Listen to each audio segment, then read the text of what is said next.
even if it's not everything we want. So I can tell you 2 years ago, after, I can't tell you how badly my heart was broken after Gabby was shot. But I can tell you then that I was not at all sure, in fact was convinced that we wouldn't be able to get anything done, and particularly not background checks or anything that looked like restrictions on gun ownership and making sure that we could prevent people who shouldn't have them couldn't get guns. And now we have background checks within our grasp.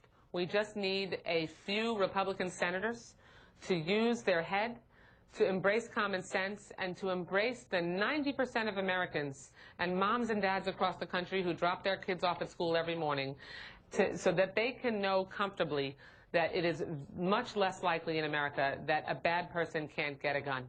Not that we're putting more guns in the hands of people who shouldn't have them. And finally, and very quickly, Debbie, if you don't mind, this filibuster nonsense, and I use that word very deliberately, the idea that 14 Republican senators have basically signed up to refusing to even allow a vote on gun control, it makes me puke, to be perfectly honest with you. It's unconscionable. What is your reaction to it?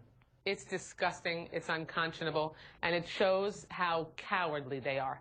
Because the reason they won't give Gabby Giffords a vote, the folks in Aurora a vote, the people of Columbine and Newtown a vote, is because they're afraid.